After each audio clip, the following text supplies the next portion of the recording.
नहमदुहु व नुसल्ली व नुसल्लिमु अला रसूलिहिल करीम अम्मा बादु फ़अऊज़ु बिल्लाहि मिनश शैतानिर रजीम बिस्मिल्लाहिर रहमानिर रहीम वलक़द यस्सरनल क़ुरआन लिज़्ज़िक्रि फ़हल मिन मुद्दकिर आमन्तु बिल्लाहि सदक़ल्लाहु मौलानल अज़ीम क़ाल क़ाल रसूलुल्लाहि सल्लल्लाहु अलैहि वसल्लम खैरुकुम मन तअल्लमल क़ुरआन व अल्लमहु सदक़ल्लाहु मौलानल अज़ीम क़ाल अल्लाहु अज़्ज़ व जल्ल फ़ी शान हबीबिहिल करीम इन्नल्लाह व मलाइकतहु युसल्लूना अलन नबिय्य या अय्युहल्लज़ीना आमनू सल्लू अलैहि व सल्लिमू तस्लीमा। मोहब्बत सा तवज्जो सा दुरूद शरीफ सल्लल्लाहु अलैका या रसूल अल्लाह वसल्लम अलैका या हबीब अल्लाह। निहायती काबिल सद इज़्ज़त माब असांजा उस्ताद मोहतरम जनाब साईं कारी हाफिज़ मीर मोहम्मद दामत बरकातुहुल आलिया, मोहतरम जनाब साईं कारी हाफिज़ अब्दुल्लाह ताहिरी दामत बरकातुहुल आलिया, मोहतरम जनाब अल्लामा मौलाना हाफिज़ नदीम अली चन्ना ताहिरी, मोहतरम जनाब अल्लामा मौलाना हाफिज़ नजमुद्दीन सिकंदरी कादरी, मोहतरम जनाब अल्लामा कारी साईं अब्दुर्रब सिंधी साहब जा साहिबजादा गफ़ारी नक्शबंदी। अल्हम्दुलिल्लाह स्टेज आलमन हाफिज़न सां भरी पई आहे। हीअ महफ़िल बि क़ुरान करीम जी फ़ज़ीलत इसाले सवाब ऐं हिन महीने में महबूब करीम सल्लल्लाहु अलैहि वसल्लम जो आशिक़ परवानो रफ़ीक़ यार रफ़ीक़ गार रफ़ीक़ हज़ूर सफ़र सैयदना अबू बकर सिद्दीक़ रज़ियल्लाहु ताला अन्हु जो विसाल मुबारक बि थियो आहे। मुजादा हर पहलूअ ते आलिम पंहिंजे पंहिंजे मौज़ूअ जे हिसाब सां ॻाल्हाईंदा, पर मां अॼु अव्हां जे साम्हूं क़ुरान करीम जी फ़ज़ीलत जे मुतलिक़ कुझु ॻाल्हियूं अर्ज़ कंदुमि। इंशा अल्लाह नूरानी ख़िताब असां अवां ॿुधंदासीं जंहिं अज़ीम हस्तीअ जो इंतज़ारु आहे। अल्हम्दुलिल्लाह अवां ॾिसो पिया त असांजे उस्ताद साईं जी हीअ महिनत आहे जंहिं पंहिंजी सॼी ज़िंदगी दीन जे हवाले करे छॾी आहे। सिर्फ़ हिते हाफ़िज़ न थिया आहिनि पर हर जगह ते तव्हां ॾिसो असांजे मुर्शिदन करीमन जी दरगाह अल्लाहबा शरीफ कंडियारो में केतिरा ई क़ुरान करीम जा हाफ़िज़ तैयार कया। इन दरगाह शरीफ जी शाख टंडो अल्लाहयार में वॾो अज़ीम शान मदरसो जंहिंमें उस्ताद साईं काफ़ी हाफ़िज़ तैयार कया। असांजे ॻोठ में ॻोठ समूह चन्ना पीर पर शाह रसूलाबाद में साईं जन 4-5 साल रहा पर उते बि क़ुरान करीम जा 6 हाफ़िज़ तैयार कया। नाज़रा उन जो को तइदाद न आहे पर अवां ॾिसो उन खां पोइ बेहलाणीअ में मदरसे में पढ़ायूं, उते बि क़ुरान करीम जा हाफ़िज़ पढ़िया। कुछ साईं ने थोड़ो अरसो गुज़ारियो ऐं अल्हम्दुलिल्लाह हर जगह ते उन खां पोइ नूरुल इस्लाम मदरसे में पढ़ायूं, उते भी हाफ़िज़ तैयार थिया। मुजादा ही अहिड़ा नेक बाना अल्लाह जा खुदा ताला जिन सां प्यार कंदो आहे उन्हनि खे दीन जी समझ नसीब कंदो आहे। मुंहिंजा साईं ही अज़ीम नेमत क़ुरान करीम जी अज़ीम नेमत अल्लाह जल्ल शानहू कंहिंखे नसीब कंदो आहे। हिकिड़ो भेरो मोहब्बत सां दुरूद पढ़ाए तो तोखे मां ॻाल्हि ॿुधायां, सभई गॾिजी पढ़ायो सल्लल्लाहु अलैका या रसूल अल्लाह वसल्लम अलैका या हबीब अल्लाह। अल्लामा साईं इनायतुल्लाह नक्शबंदी रहमतुल्लाह अलैह पंहिंजे सलात जे बारे में जेको किताब लिखियो आहे महबूब जे मथां, उन में फरमाइनि था आलम अरवाह में अल्लाह जल्ल शानहू जे प्यारे हबीब सल्लल्लाहु अलैहि वसल्लम जन मदीने जे मीर जंहिंखे बि आलम अरवाह में पंहिंजो लुआब वात में विधो आहे, उहो दुनिया ते ईंदो पंहिंजे ज़माने में वक़्त में, ऐं अल्लाह जल्ल शानहू उनखे क़ुरान करीम जी दौलत नसीब फरमाईंदो। कोन हेॾो महाराज कोन था चओ सुभान अल्लाह। आलम अरवाह में जंहिंखे मदीने वारे साईं सल्लल्लाहु अलैहि वसल्लम जन लुआब मुबारक विधो आहे, दुनिया ते उहो ई हाफ़िज़ थींदो, उहो ई आलिम थींदो। मालूम थियो त मुजादा असां अवां जे वस जी ॻाल्हि न आहे, जंहिंखे मदीने वारे साईं चूंडियो आहे उहो ई दुनिया ते हाफ़िज़ बि थींदो त आलिम बि बणजंदो। अल्हम्दुलिल्लाह अॼु बि अवां जे साम्हूं टे क़ुरान करीम जा हाफ़िज़ जेके दस्तार फ़ज़ीलत जी या नेमत हासिल कंदा, ॿिया हाफ़िज़ बि थी रहिया आहिनि, पढ़ी रहिया आहिनि। 2017 में 16 जी ॻाल्हि आहे, उस्ताद साईं सां आऊं गॾु हूंदो आहियां हर वक़्तु। पोइ साईं जन फरमायो हाफ़िज़ साहब हर जगह ते पढ़ायो आहे, मदरसनि में पढ़ायो आहे, दिलि चवे थी अल्लाह पंहिंजी ज़मीन महबूब जे हुक्म सां नज़र सां ॾिनी आहे, चाहियां तो हिते पंहिंजो मदरसो हाणे ठाहियां, बक़ाया पंहिंजी ज़िंदगी अल्लाह जे हवाले करे छॾियां, वक़ुफ़ करे छॾियां, ॿिए हंधि न पढ़ायां। पोइ ओड़े पाड़े जा अची हिते मदरसे में पढ़नि, मस्जिद में पढ़नि, तालीम हासिल कनि। मां साईं या तो भली गाल आ, पंहिंजे मदरसे मस्जिद जड़ी का छे काने का, अल्लाह अवां के गंज ॾिनो आहे, अवां जा भाइर बि साले हन, अवां जे हुक्म तहत हलंदा आहिनि। बस इते ई बुनियाद रखूं। 2017 में मस्जिद शरीफ जो बुनियाद थियो। अल्हम्दुलिल्लाह मस्जिद शरीफ हिन तर में तव्हां ॾिसो त केॾी आली शान ठही पई आहे। उन खां पोइ वॾी अज़मत वारी ॻाल्हि आहे त इतां दीन जा थंभा तैयार थी निकिरनि ऐं हर जगह ते वञी पढ़ाइनि। अल्हम्दुलिल्लाह उस्ताद साईं जा जेके बि हाफ़िज़ आहिनि, बेहतरीन कारी, बेहतरीन याद, अॼु ताईं बि उन्हनि जे सीने में क़ुरान महफ़ूज़ आहे, पढ़ाइण जो तरीक़ो आला आहे। मां इन जे करे अव्हां खे ॿुधायां पियो त असां ॿारहाड़ीअ वारा आहियूं, पर असां अक्सर ॾिसूं था पिया त दीन जे तरफ़ तवजो न आहे। असां वरी मदरसे में अहिड़े खे ॿार खे मोकिलींदासीं जेको कुंद ज़हन हूंदो, पढ़ण जो बि सही कोन हूंदो, ऐं उनखे चवंदासीं बसि हाणे लाचार आहे, हिनखे वञी मदरसे में हणो। जेको होशियार हूंदो पुट, पोइ उनखे चवंदासीं यूनिवर्सिटी पढ़ायूं, उनखे अंग्रेज़ी इल्मु पढ़ायूं। मुजादा इहो बि ज़रूरी आहे त ॼाण सम्झ ज़रूरी आहे, पर असां अव्हां वरी चवंदासीं अदा हे मुल्ला थी वेंदा, हे नाकारा बणिजी वेंदा, हे छा वञी कंदा। मूंखे अव्हां ॿुधायो जेके यूनिवर्सिटियुनि में पढ़ंदा, कॉलेजनि में पढ़ंदा, लखे रुपया ख़र्च कंदा, उन्हनि खे बि किन खे नौकरियूं मिलनि थियूं, कंहिंखे न। पर अव्हां को बि हिकिड़ो हाफ़िज़ ॾेखारियो, आलिम ॾेखारियो जेको दरबदर हुजे, परेशान हुजे।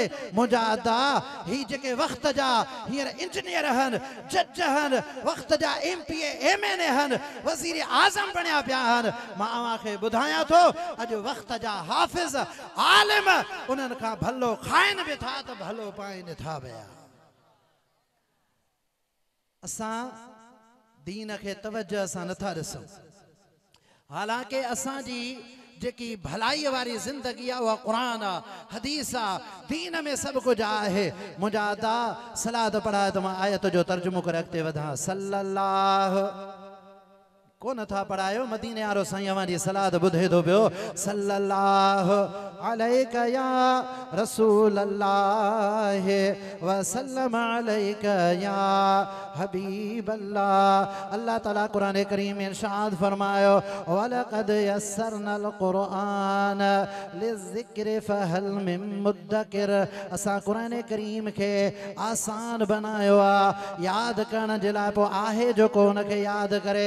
मुंहिंजा मुजादा अवां ॾिसो तौरेत जा एतिरा हाफ़िज़ न हा, इंजील जा एॾा हाफ़िज़ न हा, ज़बूर जा एॾा हाफ़िज़ न हा, पर मुंहिंजे दिलबर हबीब सल्लल्लाहु अलैहि वसल्लम जो नंढड़ो नंढड़ो उम्मती आ। 10-12 सालनि जी उमिरि में, 13-14 सालनि जी उमिरि में क़ुरान करीम जो हाफ़िज़ बणिजी थो वञे।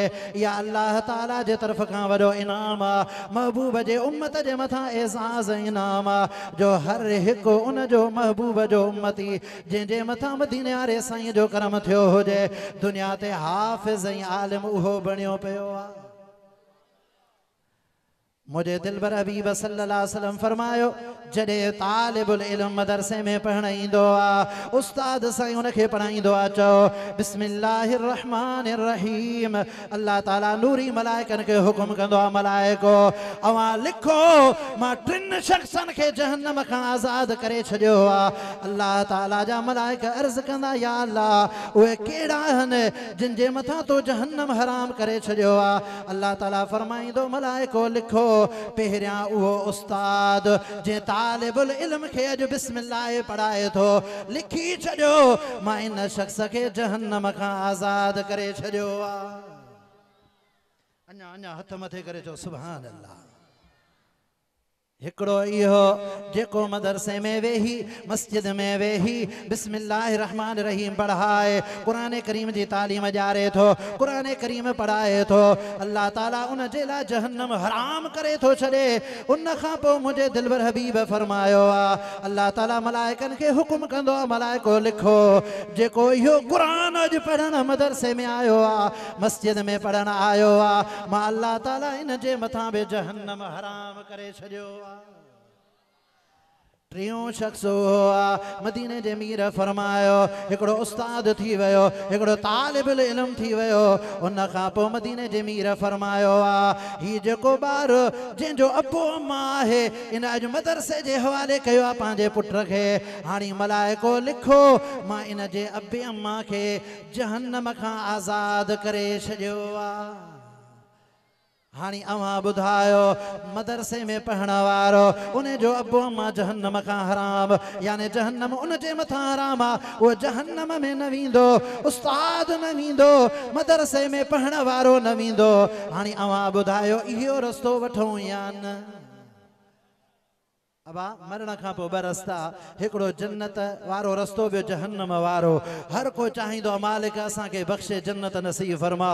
ओ मुंहिंजा अदा, जेकॾहिं तोखे जन्नत वठणी आहे त पंहिंजे बच्चनि खे दीन पढ़ाए, मदरसे में दाख़िल कराए, अल्लाह तोखे बि जहन्नम खां आज़ाद करे छॾींदो, तुंहिंजे बचड़े खे बि आज़ाद करे छॾींदो।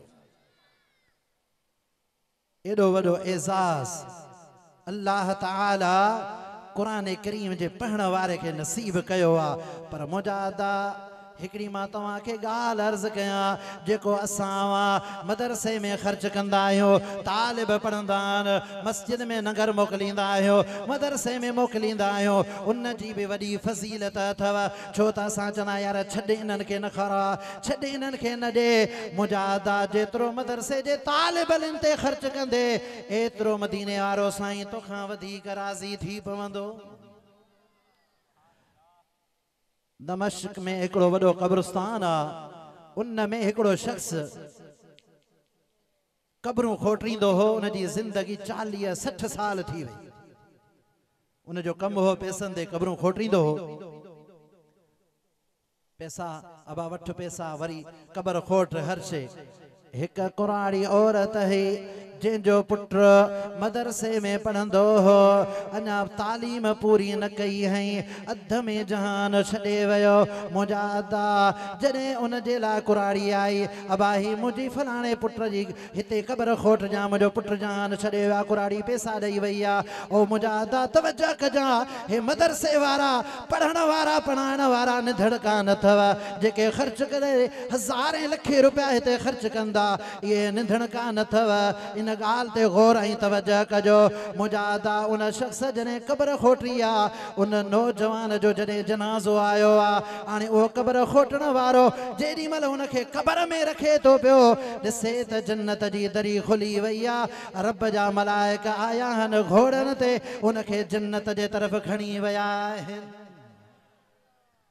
इहो जो मंज़र ॾिठो त क़बर खोटण वारो बेहोश थी क़बर में किरी पियो मथां जेके बीठा उन्हनि सोचो शायदि हिनखे गर्मी लॻी आहे तकलीफ़ आई आहे इन जे करे तकड़ में उनखे ॿाहिरि खयूं पाणी पीआरियोंसि छिंडा हयूं होश में आयो कुराड़ीअ खां पुछा कई अमड़ ॾे ख़बर तुंहिंजो पुटु छा कंदो हो उन कुराड़ी औरत अर्ज़ु कयो बाबा मुंहिंजो पुटु कुझु न कंदो हो मुंहिंजो पुटु मदरसे में पढ़ंदो हो चो सुभान अल्लाह तव्हांजी वर्ज़ी आहे जेतिरा दफ़ा सुभान अल्लाह चवंदो तव्हांखे बि सवाब उस्ताद साईं जवाल साहब खे बि सवाब मिलंदो पर जन्नत में अवां जे लाइ रब जा मलाइक वण पिया हणंदा चो सुभान अल्लाह कुराड़ीअ चयो साईं हे मुंहिंजो बचड़ो हो मदरसे में पढ़ंदो हो बस पढ़े पियो पूरी तालीम न कई जहान छॾे वियो उन शख्स जो कुराड़ी तोखे मुबारक आ मुखे 60 साल थी आन मुर्दा पूरींदे पर हेड़ो जनाज़ो मां न ॾिठो आ तुझे बच्चे के रब जा मलाइक जन्नत में खई वई बई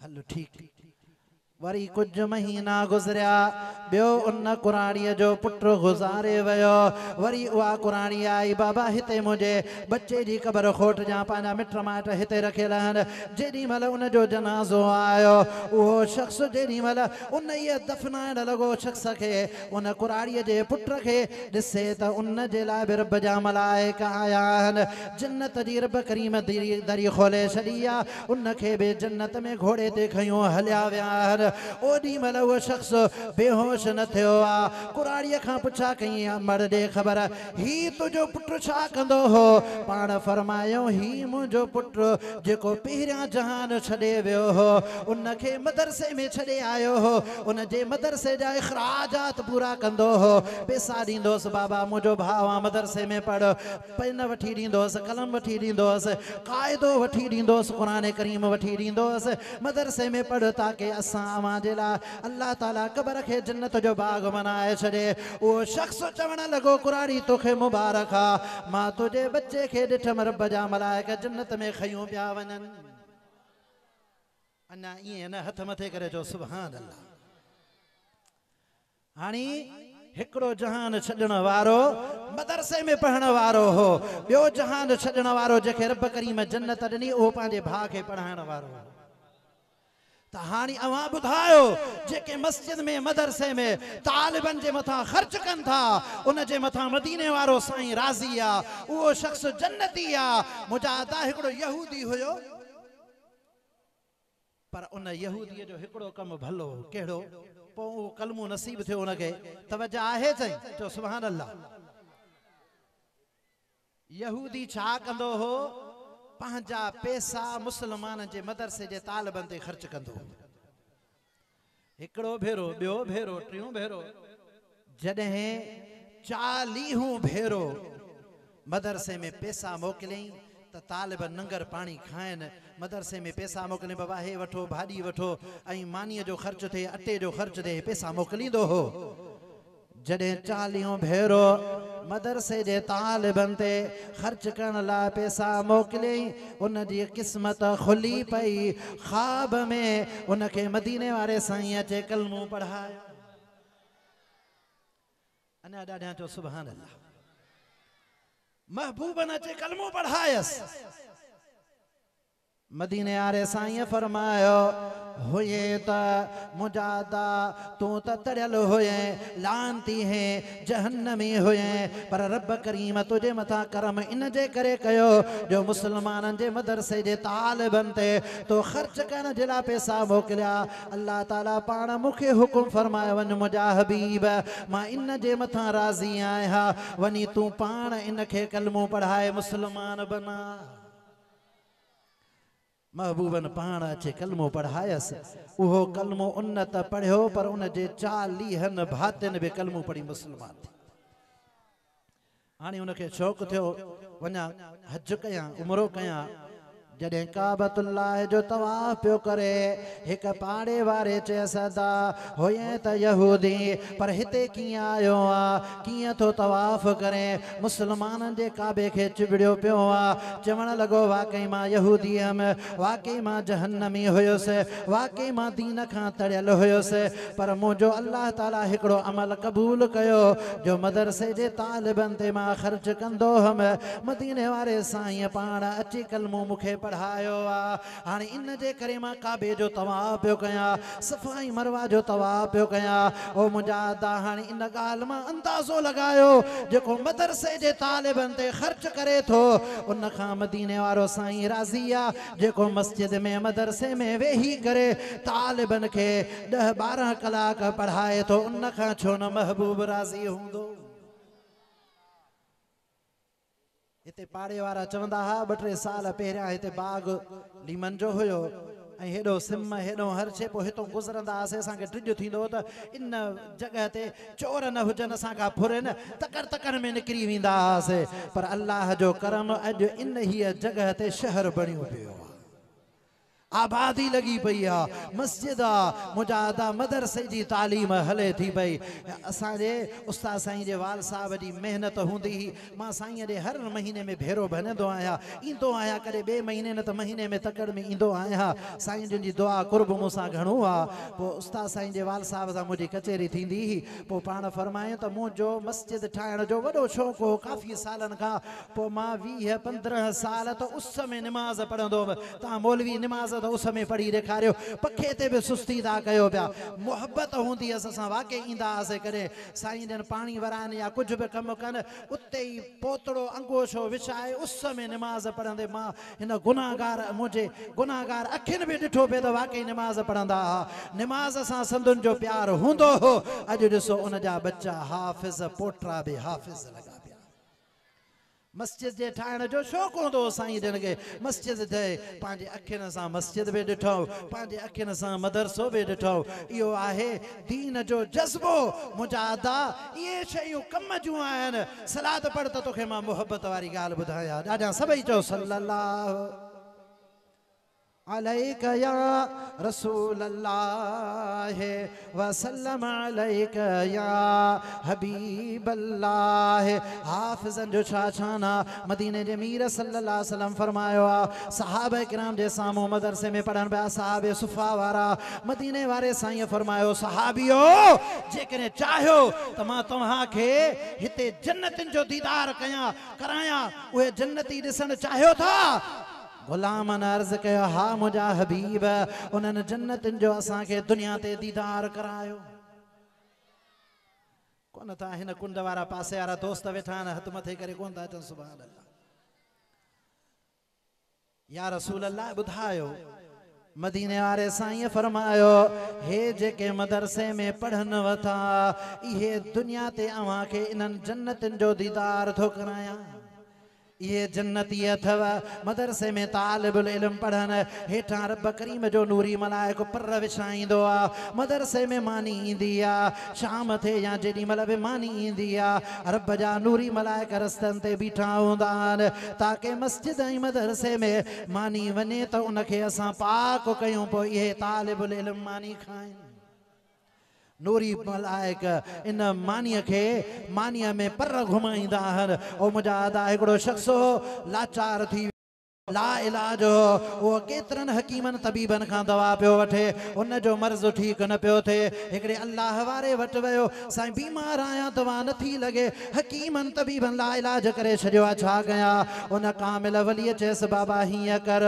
मदरसे में जेके तालिब माले खाईंदा हन उनन खे वनी तू चो त जेका ओभर वारी मानी बचेव मुखे उन मां थोड़ो बटे गिरा जो त मां ओभर वारी मानी खावा उन बुजुर्ग जे ॾिस ते वो ला इलाज मरीज जेरी मलायो आ मदरसे जे तालिबन मानी खादी आ जेकी बचल मानी ही मदरसे में मुजादा उन मरीज खादी अल्लाह ताला उन जे मर्ज के ठीक बनाए छड़ियो हथ मथे करे चो सुभान अल्लाह। उन जे मर्ज़ के ठीक करे छो। हाने वो जने सही थी आयो बुजुर्ग के चई सही दे खबर इन में केड़ी दवा ही छा रखियल हो। बुजुर्ग चेस बाबा जे के मदरसे में मानी खाइंदा इन में रब जा मलाइका नूरी पर घुमाइंदा मानी पाक ऐं साफ शिफा वारी बनजी वेंदी आ। इन जे करे मां तोखे दस दिनो वनी मानी खा तुझो रब मर्ज़ सही फरमाइंदो। त इन्हनि सां मोहब्बत प्यार इन्हनि सां वेहण केॾो सवाब आहे। इन्हनि सां इन्हनि जी ओभर खाइण में केॾी शिफ़ा ऐं बरकत रखियल आहे। मुंहिंजा अदा जेकॾहिं हाफ़िज़नि ऐं आलिमनि जो अवां अदब सिखो त अलाह वारनि खां सिखो। असांजे पाड़े में हज़रत साईं मीर मोहम्मद रहमतुल्लाह अलैह जो सुभान अल्लाह बस हीअं दुआ जो घुरनि त बेड़ा ई पार। लाड़काने मां बुरड़ाहा अबड़ाहा बिरोहिन जो गोठ हो। पो उते हिकड़ो हाफ़िज़ साहब रखियल हो। हे फ़कीर तैयार थिया साईं जा मुरीद त वञो साईं खां दुआ पिनी अचूं दुआ घुराए अचूं ज़ियारत करे अचूं। हाफ़िज़ साहब बि चयो त साईं मूंखे बि वठी हलो मां कामिल वलीअ जी दीदार ऐं ज़ियारत करे अचां। सम्झो था साईं अदब इन्हनि खां सिखो। बुज़ुर्गनि अदब सेखारियो आहे। हाणे हाफ़िज़ साहब उनखे वरी पोइते विहारियो। तव्हां ॾिसंदा आहियो वॾेरा हूंदा आहिनि या काटन कपिड़ा पाईंदा पैसे वारा हूंदा आहिनि। पोइ असां बि ख़ुशामद साईं तव्हां अॻियां वेहो तव्हां अॻियां वेहो हेॾां वेहो हेॾां वेहो। हाफ़िज़ साहब खे पोइ सीट ते विहारियो। जेॾीमहिल दरगाह शरीफ़ ते पहुता साईं जन उन्हनि खां मिलन कोन पिया। हेॾां अचनि मुरीद हेॾां हलिया वञनि हेॾां अचनि वरी हेॾां हलिया वञनि। नेठि काफ़ी कलाक गुज़री विया। मुरीद कदमनि ते किरी अर्ज़ु कयो साईं ॾियो ख़बर कहिड़ी ग़लती थी आहे असांखां नाराज़ थिया आहियो मिलो नथा। पाण फरमायो अदा तव्हांखे लॼ ऐं शर्म न आहे जो क़ुर जे हाफ़िज़ खे पोइते विहारे अवां अॻियां आया आहियो। ईअं हाफ़िज़ क़ुर खे पुठी न ॾिनी आहे बल्कि तव्हां अल्लाह जे कलाम के पुठी ॾिनी आहे। इन जे करे मां तव्हां सां मिलां नथो। तव्हांखे हाफ़िज़नि जो अदब न आहे। मुरीद कदमनि ते किरी करे अर्ज़ कयूं साईं अॼु खां पोइ बेअदबी न थींदी महिरबानी कयो राज़ी थी वञो। उन खां पोइ जेॾीमहिल वापसि आया क़ुर करीम जे हाफ़िज़ खे पहिरीं सीट ते विहारियो पाण पोइते वेही रहिया। मालूम थियो हे अल्लाह वारा जेके ॼाणनि पिया हाफ़िज़नि जे शान खे। सारी चंदा बस मुल्ला है मानियत किरियो पियो आ मुल्ला है खपेसे ही छे खपेसे न न महबूबन फरमायो कुरान जो हाफिज अल्लाह जो वलिया। या हदीस तो मां तव्हांखे उन जो तर्जुमो ॿुधायां मोर किताब पियो आ। कुरान जो हाफिज अल्लाह जो वलिया ऐं उन खां बाद में महबूबन फरमायो कुरान जो हाफिज जेॾीमहिल हथड़ा खणंदो आ करीम रब फरमाइंदो आ जेको घुरे मां तोखे ॾेई छॾियां। रुगो हथड़ा खणे पर वॾी ॻाल्हि इहा आहे त कुरान जो हाफ़िज़ 10 भाती जंहिंजे मथां जहन्नम वाजिब थी वई हुजे उहो छॾाईंदो त साईं जे घर मां 4 कुरान करीम जा हाफ़िज़ कोन था ॿुधाए। हिकिड़ी मोहब्बत वारी भला ॻाल्हि ॿुधाए छॾिया पोइ दुआ ख़ैर काफ़ी दोस्त वेठा आहिनि सलाह त मोहब्बत सां पढ़ायो। सल्लल्लाहु अलैका या रसूल अल्लाह व सल्लम अलैका या हबीब अल्लाह। अल्लामा अब्दुर रहमान सफूरी रहमतुल्लाह अलैह नुज़हतुल मजालिस में हिकिड़ो वाक़ियो लिखियो। तवज्जो आहे स ॿुधो पिया हथ मथे करे चो सुभान अल्लाह। पाण फरमाए हिकिड़ो ॿारहाड़ीअ जो शख़्स हो पोइ जेॾी महिल डांद जोटींदो हो हर काहींदो हो त छा कंदो हो सुबुह सां सूरत यासीन पढ़ंदो हो। चो सुभान अल्लाह। सूरत यासीन जे पढ़ण सां 10 ख़त्मनि जो सवाब। सूरत यासीन पढ़ रब करीम पाणे पियो तुंहिंजा कम कंदो। चो सुभान अल्लाह। बरकत पे पवंदी। सूरत यासीन पढ़ त सुबुह खां शाम ताईं तुंहिंजा कम आसान थी वेंदा। हाणे सूरत यासीन पढ़ंदो हो पोइ वरी ढगा हलाईंदो हर काईंदो सवेर ते।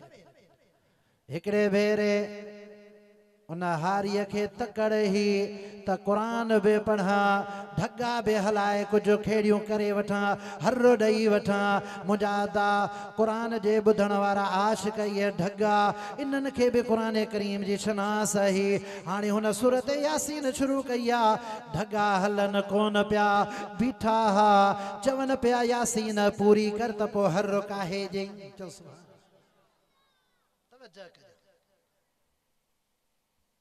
हाणे हुन ईअं सम्झो त यार क़ुरान जो हिननि ढगनि खे बि अदब आहे सदाई मां ॾाढा आवाज़ सां पढ़ंदो हुअमि भला ठीकु आहे हाणे जेॾी महिल उहे ढगा कुराड़ा थिया उन सोचो खपाए छॾियां सही ॻाल्हि न आहे ईअं थो कयां कुराड़ा थी विया आहिनि इन्हनि खे कुही करे रब जे राह में ख़िरात करे थो छॾियां तव्हां ॾिसंदा आहियो अॻे ढगा कुसंदा हा पाॾा कुसंदा हा हूंदा त ग़रीब हा घर कचा हूंदा आहिनि मिल्कियत थोरी हूंदी आहिनि पर उन्हनि जो ईमान पको हूंदो रब ते भरोसो हूंदो हाणे लखे रुपया खीसे में पिया आहिनि साल जो अन्न पियो आहे गुंदीअ में त बि चवंदासीं कुझु कुझु हाँ साईं बैंक बैलेंस हर शइ त बि परेशान आहियो अॻूण के दौर जा मुंहिंजा अदा हुया त सादड़ा घर कचा हा पर ईमान पका हा हींअर घर त पका आहिनि पर ईमान असांजा कचा थी विया आहिनि उपतो कमु थी विया अलाह साईं असां सभिनी खे हिदायत ॾिजो आमीन